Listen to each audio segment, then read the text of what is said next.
Boa tarde, pessoal. Estou aqui para fazer a palestra sobre Kanban, customização e aplicação. Deixando aqui na tela já o código do Slido para quem quiser fazer perguntas depois no final ou comentários. Então, hashtag CINT Tech Summit. E bora lá. Primeiro, falando um pouco sobre mim, né? Meu nome é Júlia Bettini. Estou na CIT aqui já faz 7 anos e meio.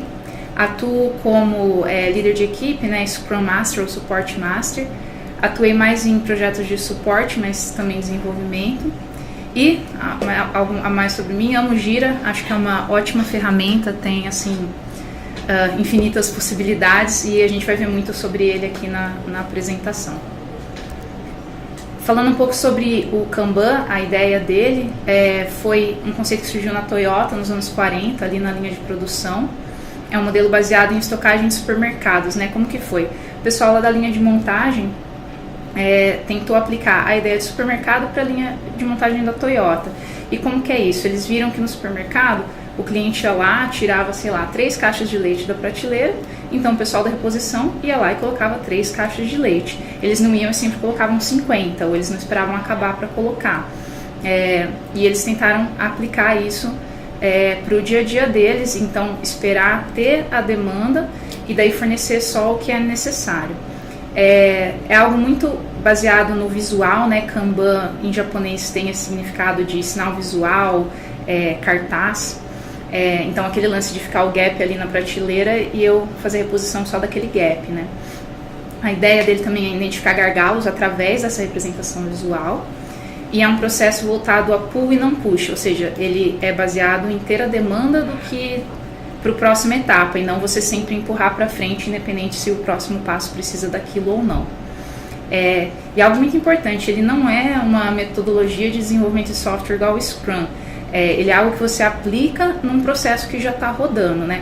Muitas vezes a gente fala, meu projeto roda Kanban, tem aquele viés de falar, eu trato ticket a ticket, né, e não em sprints, mas o Kanban mesmo ele é a representação visual e não o processo em si. Essa é uma diferenciação importante. Falando um pouco especificamente sobre o nosso projeto, e aqui eu vou deixar a linha meio cinza entre o Kanban mesmo e o nosso processo, mas basicamente a gente fez uma reformulação do nosso processo no projeto de suporte e a gente usou o Kanban para auxiliar nisso, né? Então, era um projeto de suporte e o que a gente mais precisava era flexibilidade, né?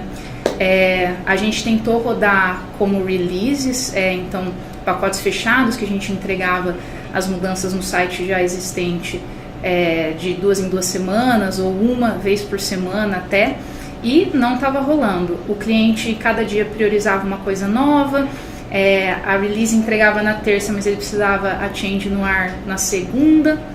A gente também tentava ter uma previsibilidade e estimar o nosso backlog de tarefas, mas ele era muito grande. A planning semanal era um overhead para o time, porque os tickets eram muito especializados, então às vezes tinha uma pessoa que sabia mais de um negócio, mais do outro. A gente estimava, e daí aquele ticket que era a top prioridade já tinha descido na fila, porque o cliente já mudou tudo ali na priorização dele. Então a gente precisava de um modelo que funcionasse nesse contexto, porque as releases, o Scrum normalzão não estava funcionando, né?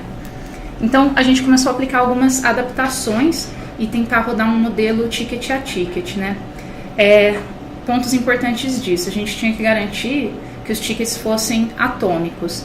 Então cada ticket ele é independente e ele é um entregável por si só. Bem similar ao conceito de story no Scrum, mas a ideia é que ele possa, em vez de ser que nem no Scrum, que a gente faz um pacotinho e entrega lá no final, a gente entrega o ticket lá no final. Por isso que ele não pode ter dependência com os outros tickets da fila, né? E ele tem que ser algo que faça sentido entregar só ele. Outra coisa que a gente teve que bater bastante foi priorização. Então, a priorização também tinha que ser ticket a ticket e dava mais flexibilidade para o cliente. Não só ele podia priorizar cada ticket num pacote, mas ele podia fazer isso a qualquer momento. Mesmo o ticket já estando, por exemplo, na fase de teste, ele era, digamos, o primeiro da fila. Se o cliente quer despriorizar e falar, não, joga ele para o final, beleza. Então, à medida que ele for progredindo no workflow, ele vai estar em último da fila. não tem problema que ele já estava em teste, já está em teste, tem que ir para frente. Sem problema, o cliente pode mudar, assim como ele poderia aumentar a prioridade também. Algo muito importante também, o time tem que ter muito ownership, eles são os donos da tarefa, o developer, o tester, a hora que chegou na mão dele a tarefa, ele é o dono daquela tarefa. Não teve uma planning estruturada, um grooming estruturado de todo o pacote de antemão para daí ter aquela execução. Então, a gente tem que ter muita confiança nos membros do nosso time e eles têm que ter esse sentimento de ownership. Então, quando ele pegar o ticket, saber que é a responsabilidade dele fazer toda aquela etapa que ele está tratando, seja o desenvolvimento, seja o teste, seja o deploy para um ambiente produtivo ou de QA, fazer aquilo até o final, entender bem aquele ticket e o que ele tem que fazer naquela etapa. Outra coisa também, datas e campanhas. A gente não tendo um ciclo definido, a gente ganhou mais liberdade para atingir essas datas. Era algo que no modelo de releases, a exceção estava se tornando a regra, né? Então a gente sempre tentava entregar ali na terça-feira, mas tinha tickets de campanha para todos os dias da semana, e não podia ir antes, mas também não podia ir depois. Com esse modelo ticket a ticket, esse ticket precisa ir hoje ou outro amanhã, sem problema. Eles são independentes e são entregáveis por si só. A fila de priorização. A gente notou com muita luta aí ao longo dos meses que ela tem que ser única, independente de status. Por quê? Eu tenho que garantir que se algo é o topo da minha fila, vai ser o topo tanto na to-do, quanto em desenvolvimento, quanto na teste, para que a galera saiba priorizar independente do status. Então, eu vou mostrar depois aqui um screenshot do Gira. Quando a gente prioriza com o cliente, a gente tem que garantir que isso está priorizado único. Colunas do Gira, a gente teve que expandir muito o nosso Gira para atender, para ele poder representar o nosso processo visualmente, que é a ideia do Kanban. A gente usou muitas colunas para isso, mas vimos que as colunas também não eram bastante, então a gente usou também labels, componentes, cores, informações no card de visualização, filtros rápidos que o Gira disponibiliza. E o Gandalf piscante aí foi uma sugestão do nosso tester para incidentes. A gente percebeu que com problemas em produção que a gente tem por contrato que resolver num determinado tempo, né, se for algo urgente, eu tenho 2 horas para resolver. E a gente estava resolvendo, mas a gente não estava fazendo atualização na ferramenta como devia. E daí ficava registrado nas nossas métricas que a gente perdeu. E embora para o cliente a gente entregou, a gente ainda assim falhou no processo. Então ele deu essa ideia, a gente usou esse gifzinho junto com uma extensão do Chrome que chama Temper Monkey. E daí toda vez que o ticket era um incidente, ele ficava com esse Gandalf piscante. Daí não tinha como você perder ele de vista ali na fila. Alguém olhava, nossa, tem incidente já, vamos garantir que a gente transicionou, que alguém já está atacando ele. Esses itens, né, labels, componentes, etc., é legal usar também quando você não tem muitos status no seu Gira, né? Dependendo do seu workflow, você vai ter poucos status. Quebra o meu coração quando tem poucos status no Gira, mas às vezes é uma realidade. Então, esses são alguns outros itens da ferramenta que você pode usar. Para quem não tem acesso ao Gira, tem uma ferramenta muito similar, claro, mais enxuta, mas o Trello, ele é uma opção. E você pode sempre fazer o controle num board visual mesmo, né? Aqui um screenshot do nosso Gira mesmo. Essa é a fila de priorização. Como eu disse, ela tem que ser única. No caso, a gente só divide entre o que já está priorizado e o que não está. Aqui eu tirei as descrições da tarefa, né? Mas esse espaço em branco conteria a descrição.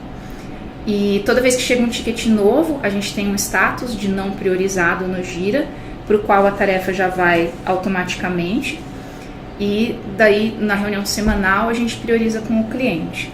Se chegou alguma coisa e é muito urgente, a gente já coloca ela num lugar que a gente acha aceitável da fila, principalmente se o cliente já pediu com uma determinada data, e a gente depois só confirma isso via e-mail, via telefone ou na reunião semanal. Outra coisa importante, o cliente falou ali a prioridade, mas ele é uma campanha, tem uma data não negociável de quando ele tem que ir para o ar. Então, coloca uma due date naquele ticket, preenche um campo lá falando quando ele tem que ser entregue. É importante que isso esteja representado visualmente também. Aqui nesse screenshot vocês podem ver que a 4ª tarefa ela tem uma data necessária de entrega.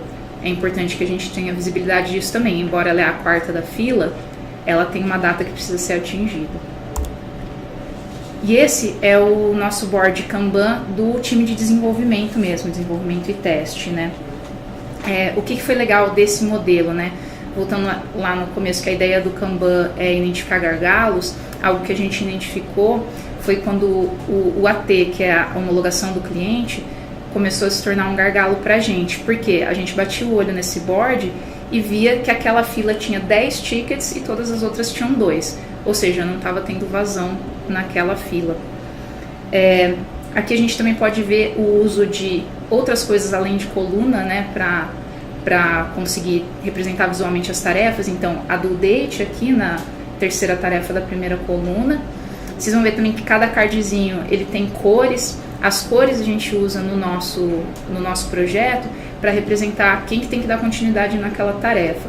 Então, verde é o tester, rosa é o Scrum Master, mas isso permite também, sei lá, a gente viu que tem muita coisa verde, tem muito action item para o tester. O time pode se mobilizar para ajudar ele e tentar dar vazão naquela fila, né? Quando vê que está ficando muita coisa assignada para ele, não necessariamente na mesma coluna, mas todos da mesma cor, né? Outra coisa importante, como que é a ordem de prioridade, né? Porque beleza, o que está no topo é o mais importante, mas eu tenho várias colunas aqui. Como que eu sei o que atacar primeiro? Bom, é sempre de cima para baixo, o topo é o mais importante, e a gente também trabalha da direita para a esquerda. Por quê? No nosso modelo aqui, tickets da direita estão mais avançados no workflow, ou seja, ou ele já está sendo homologado pelo cliente, ou o cliente às vezes até já aprovou e a gente está só aguardando para fazer o deploy em ambiente produtivo.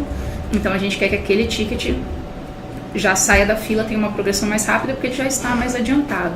Então algo que a gente bate bastante com os nossos desenvolvedores, eles atacarem da direita para a esquerda, de cima para baixo. Essa é a prioridade que a gente segue. Eu imagino que pode ser meio assustador, tem muita coluna aqui nesse modelo, mas é importante que tenha uma documentação por trás. Isso aqui representa o seu processo do dia a dia, então não vai ser difícil para você executar, porque ele está representando o que você já faz. Tendo isso documentado e passando para alguém novo no time, é algo que eventualmente segue bem calmo e sem problemas, porque a pessoa vai estar tendo uma representação visual do que ele já faz. Um pouco mais sobre como que esse modelo funciona, o dia a dia dele mesmo, né? Então, o SM, que é o Scrum Master que recebe a demanda, ele que vai identificar como quebrar essa demanda. Então, um exemplo, às vezes a gente tem sites, a gente cuida do mesmo site em diversas línguas e tem uma campanha que é um lançamento de produto. A gente precisa saber, vamos colocar um ticket só para implementar em todas as línguas ou vamos quebrar um para cada língua, né? O SM, que entendendo no negócio do cliente, vai saber o que seria atômico, né? Juntar todos, porque todos têm que ir na mesma data, ou eu vou quebrar porque algumas línguas são mais importantes do que outras, né? Cada tarefa nova, ela tem que já ser imediatamente encaixada na fila, para a gente saber, ela não pode estar flutuando em termos de prioridade, a gente precisa saber como a gente vai endereçar ela. Então é muito importante aquela priorização única. Então o SM quebra, encaixa na fila. O desenvolvedor pegou a tarefa para desenvolver, já vai ter tido uma análise do Scrum Master para explicar o que tem que ser feito, mas o desenvolvedor vai ter que revisar essa análise e garantir que ele entende, porque lembra, não teve uma planning lá atrás para alinhar com todo mundo o que é a demanda. É a primeira vez que aquele desenvolvedor vai estar vendo aquele ticket. Então ele vai ler o que o SM escreveu, vai gastar um tempo tentando entender aquele ticket e vai logar esse tempo de análise e daí fazer a estimativa para quanto de fato ele ainda vai gastar naquela tarefa. Se for necessário alinhamentos, por exemplo, ele não estava bem descrito o ticket ou ele está com dúvida na parte da solução técnica, ele pode fazer um alinhamento pontual, tanto com o Scrum Master ou com o arquiteto do time, mas é responsabilidade dele, quando ele pega a tarefa para desenvolver, de refazer esse grooming técnico de negócio. Não só isso, mas ele também faz a contagem de CPs, que são Complexity Points, é a maneira como a gente mede o tamanho da nossa tarefa. Então, não só ele estima em horas, mas ele também estima em complexidade já. Todos os nossos desenvolvedores do nosso time são capacitados para fazer isso. E a gente tem em paralelo também uma reunião semanal para repassar se teve alguma dúvida ou se teve algum ticket que não deu para contar. E agora entrando um pouco na parte dos desafios, né? Nem tudo é lindo. Claro que a gente lutou muito para chegar nesse modelo e ele está mudando continuamente. O Kanban tem muito essa ideia de melhoria contínua e a mudança foi muito boa, mas a gente viu que a gente teve que aparar algumas arestas ao longo dessa jornada, né? Quais foram essas arestas? O primeiro, a gente teve que abrir mão de previsibilidade. No Scrum você fala, né? Tenho esse pacote, meu sprint vai do dia tal ao dia tal, nessa data final te entregarei todo esse pacote, né? No nosso a gente não tem tanta essa visibilidade, como a gente não estima backlog, porque isso estava se tornando estoque overhead pra gente, a gente não consegue falar, para o cliente, se ele adicionar um ticket na fila hoje, eu falar, beleza, então vou gastar tantos dias para isso que já tem lá, mais esses outros da fila, então te entrego esse no dia tal. Isso não é imediato, a gente não tem essa previsibilidade de mão beijada assim. O que a gente consegue fazer é para tickets específicos que o cliente precisa de uma data, a gente fazer análise específica para aquele ticket, quando ele entra na nossa fila de to-do. Por que isso às vezes é necessário, né? O cliente não precisa de flexibilidade? Precisa, mas às vezes ele tem uma agência parceira que vai ajudar na homologação daquele ticket e ele paga para alocar essa agência, então ele precisa saber certinho para ele não alocar a mais ou na data errada. Então a gente faz, mas só se é de fato necessário. Às vezes a gente tem que lembrar o cliente um pouco disso, que a gente não tem essa super visibilidade a qualquer momento que ele precisa, mas também a gente se esforça do nosso lado para atender na medida do possível, mas foi o maior item que a gente abriu mão quando a gente mudou esse modelo. O board do Gira, como vocês viram, que nem eu falei, ele pode ser meio assustador, e a gente teve que ir mudando bastante ele ao longo do tempo, e a gente ainda está mudando, sempre que chega alguém novo, ou às vezes o pessoal que já está lá no dia a dia mesmo percebe, seria legal se eu tivesse tal item representado por cor, ou eu não consigo ter visibilidade quando a tarefa está nesse estado e seria legal já bater o olho e saber que ela está para mim. Então, é algo que a gente sempre está mudando e foram necessárias muitas iterações para chegar no período estável que a gente está agora. Inclusive, agradecer todo mundo do time por essa disposição em continuar sempre mudando, né? Outro desafio, desenvolvimentos maiores. A gente precisa, aquela ideia, né, de ticket atômico. Ticket atômico não significa que eu não vou quebrar aquele item em subtarefas, inclusive se o dev acha necessário, ele deve quebrar em subtarefas, é parte da análise dele, mas às vezes a gente tem coisas que são muito grandes mesmo e talvez faça sentido ser uma story com muitas subtasks e a gente precise acompanhar um burn down mesmo, estilo Scrum. Daí para isso, o que a gente faz? A gente trata aquele item como um ticket na nossa fila de Kanban, mas a gente faz um acompanhamento à parte adicionalmente, seja montar um burn down só para aquela tarefa e garantir que está on track, mas nesse caso precisa desse acompanhamento à parte mesmo, né? Outro item bem desafiador aí para os arquitetos e para os nossos desenvolvedores é a parte de versionamento. Então, garantir que esse ticket seja atômico também de uma perspectiva de código, de eu conseguir colocar ele num ambiente de QA, num ambiente de produção independente dos outros. Isso era o que a gente mais queria evitar quando a gente tinha o modelo de releases. A gente queria montar um pacotinho e esse pacotinho de código com esses vários tickets ia para QA e depois ia para produção. E não acontecia, né? Então, hoje a gente já tem um processo preparado para lidar com essa flexibilidade de que o ticket vai ser independente. Se alguém precisar de mais detalhes, pode entrar em contato comigo para eu pegar mais detalhes com o nosso arquiteto. Mas a ideia basicamente é que a gente consiga mergear o código daquele ticket bem isoladamente no ambiente que ele está entrando e à medida que ele vai progredindo no workflow. Pegando o gancho desse lance do versionamento, a gente pode ainda assim ter problemas na homologação se a gente tiver dependências desconhecidas, justamente por esse lance dos tickets serem independentes, né? Então, digamos um cenário onde eu tenho 2 desenvolvedores, cada um fazendo um ticket, de repente passou batido lá um cenário de teste no unit test e esses 2 tickets foram para QA juntos. O tester vai lá, vai testar, para ele tá bala, ele dá o ok, eles movem para o ambiente de QA do cliente juntos, funcionam, beleza, o cliente dá o ok, mas ele fala, eu quero esse ticket no ar antes, porque ele é relacionado com o lançamento de produto que eu vou ter. E daí quando a gente move eles separados, a gente vê que tinha uma dependência e que aquele ticket só funcionava porque ele estava junto com o outro, né?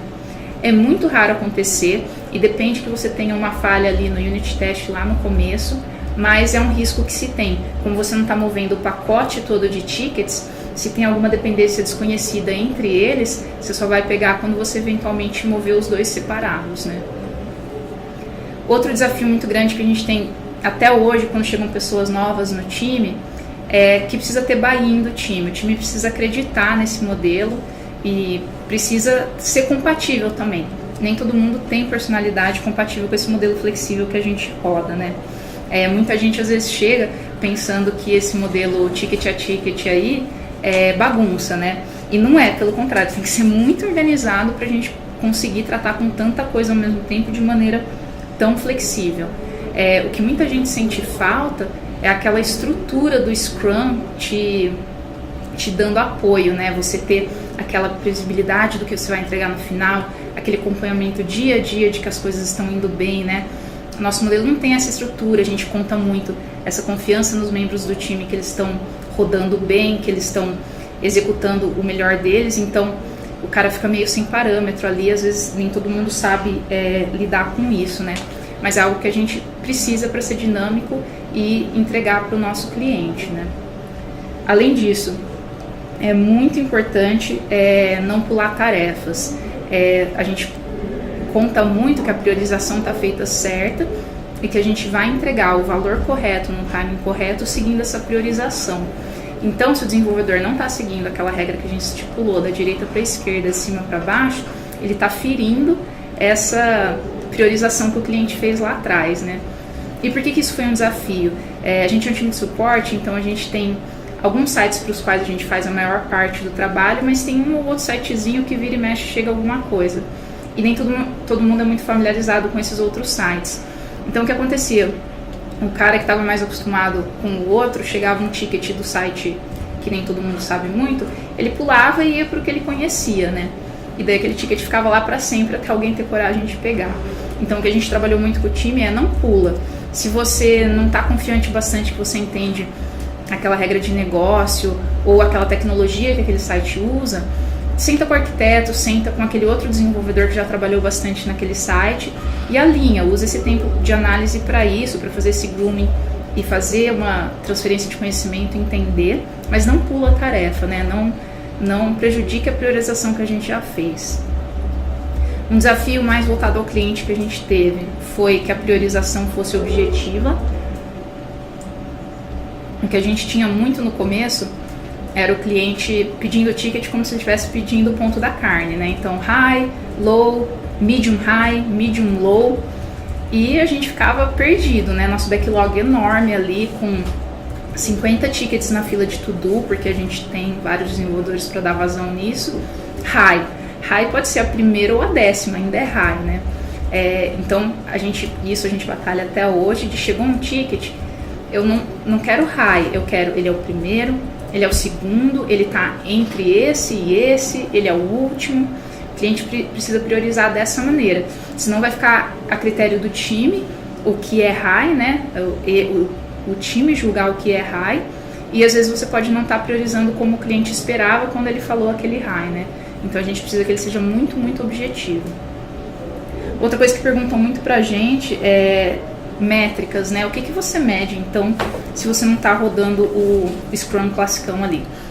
Muita coisa a gente mede igual, a gente ainda consegue medir produtividade, qualidade, porque a gente tem horas gastas, a gente tem uma estimativa de complexidade do nosso ticket, e a gente pode fazer o paralelo de números de bugs com isso, número de horas por complexidade, isso a gente mede igual. Algumas outras, a diferença em vez de a gente medir num sprint, né, a gente não tem sprint, a gente faz uma medição mensal, no nosso caso. Mas você pode adaptar para fazer a cada 2 semanas, já ouvi de times que fazem até semanal, no nosso caso é mensal. Outros itens de métrica que a gente mede que daí fazem sentido para a gente especificamente é lead time, então o tempo desde que o ticket chegou, o cliente pediu, até a gente de fato entregar para ele, né? Isso é algo muito importante, a gente quer que esse número, óbvio, seja pequeno, para a gente garantir que ele pediu e a gente já ativou aquele valor rapidamente, senão algo vai ficando na fila e eventualmente perde-se até o sentido de você fazer aquela change, né? Era um problema que a gente tinha quando o nosso backlog era muito grande. Outros tipos de métrica também. Tipo de tarefa que a gente está entregando. Então, se a gente está entregando stories, improvements, isso é bom. Se a gente só está dando vazão em incidente, isso não é bom, né? Só problema em produção. Ou tarefas que a gente chama de service request, que são só gerar reports para o cliente do que está no banco de dados. Normalmente são coisas que podem ser automatizadas. Então, de repente, a gente poderia gastar um tempo num improvement para automatizar isso e o cliente poder pegar essa informação por conta, né? Então, o tipo de tarefa mostra o valor que a gente está entregando ou não para o cliente. O tamanho total do backlog também, dependendo do tamanho do seu time, você vai ter um limite para o qual você consegue dar vazão. E não só da sua fila de to-do, mas da sua fila como um todo, porque o líder de equipe, o Scrum Master, ele está olhando para todos aqueles tickets, né? Então, se a sua to-do, beleza, tem 50, mas daí você tem 50 em cada uma das outras filas, o seu SM vai ficar louco, né? Então, o seu limite de backlog, ele é para o backlog total, não só to-do. É algo também que é legal você medir qual que é a média que o seu time consegue dar vazão. E accuracy também, que é algo que se mede no Scrum também, que é o tanto que a gente estimou que ia levar numa tarefa versus o que a gente de fato levou para executar aquela tarefa, né? Isso é importante porque quando a gente precisa fazer aquelas análises pontuais para o cliente de quando a gente vai entregar aquele ticket, a gente precisa garantir que essa resposta faz sentido, né? Então, se a gente está estimando, mas logando muito mais, de repente aquela data que a gente passou vai ser mais para frente, isso é preocupante, né? Um comentário à parte que eu gostaria de fazer, que é algo que a gente roda no time, que eu acho bem bacana relacionado a métricas, a nossa retrospectiva, na qual a gente analisa essas métricas. Não é só o líder de equipe o responsável por rodar. Cada mês a gente pede para um membro do time apresentar. Então é bem bacana que isso força a todos do time entenderem muito bem o que a gente está medindo, por quê. E já fazer, não só ele vai apresentar as métricas, mas ele também já faz uma pré-análise do que aquilo significa. Tem algo que a gente pode fazer para melhorar aqueles números? O que seria melhorar aqueles números, né? Qual que é o número ideal que a gente está buscando? Então, só queria fazer esse comentário à parte aí, que é algo muito bacana que a gente roda na equipe lá. E para encerrar, né? Legal, estou pensando em usar isso na minha equipe, né? Como que eu faço? Bom, cada projeto vai ter uma necessidade específica, cada time vai ter uma necessidade específica. O importante é você identificar quais são as suas e construir o seu modelo com base nisso, para aplicar esse lance do Kanban visual, né? Então não adianta nada você pegar aquele screenshot do meu Gira e tentar aplicar na sua equipe. Talvez tenham passos lá que você não tenha. Talvez tenham passos a mais que você tem e precisa que sejam representados no seu workflow, né? Então, é muito específico. O primeiro passo é você entender o processo que você já roda para poder aplicar esse controle visual nele. Em fazendo isso, tenha foco no que é valor para o seu cliente, né? A mudança que a gente fez foi bem direcionada pela necessidade de flexibilidade do nosso cliente. A gente viu que isso era muito importante para ele, o nosso modelo não estava atendendo, então mudamos para um processo que atendia e fizemos o controle visual disso. Então, nem sempre o cliente vai saber o que é valor para ele, o que é o mais importante. Ajude ele em descobrir isso, né? E vai ser uma jornada, melhoria contínua. O Kanban acho que ajuda muito nisso. E queria desejar uma boa jornada a todos que estão pensando em mudar aí, usar um processo diferente. Queria reforçar, aqui tem uma frase do David G. Anderson, ele é o chairman dessa empresa Lean Kanban e ele escreveu vários livros sobre o assunto. E ele fala justamente isso, Kanban não é uma metodologia de desenvolvimento de software, né? Ele precisa que você já tenha um processo rodando para que você possa aplicar. E daí a ideia é que aplicando, o Kanban te ajude a identificar pontos de melhoria para o seu processo. Aqui no material também tem uma leitura adicional para quem tiver interesse, que eu usei inclusive para montar a apresentação aqui. Então, quem tiver interesse vai estar disponível. Queria agradecer muito os membros desse time de suporte, todos que passaram e ajudaram a gente a construir esse processo que ainda está em melhoria contínua, mas mais especificamente o Murilo, nosso SM atual, o Marlon, nosso arquiteto, e o Bruno, nosso teste. Eles me ajudaram a revisar aqui, garantir que eu não estava falando nada errado e que tudo que era bem importante estava capturado aqui nessa apresentação. Então, brigadão aí para os três. E é isso, queria agradecer muito todos que viram a apresentação aí. E acho que agora a gente vai para o Slido, ver se tem alguma pergunta, alguma coisa que alguém está a fim de saber ou comentar. A Nina está me mostrando aqui que não tem nada. Então, queria agradecer a todo mundo que participou aí do Tech Summit, nossa segunda edição. Todo o material vai estar disponível no site depois para quem tiver interesse, para quem não pôde assistir uma das palestras. E é isso, muito obrigada a todo mundo aí. Falou!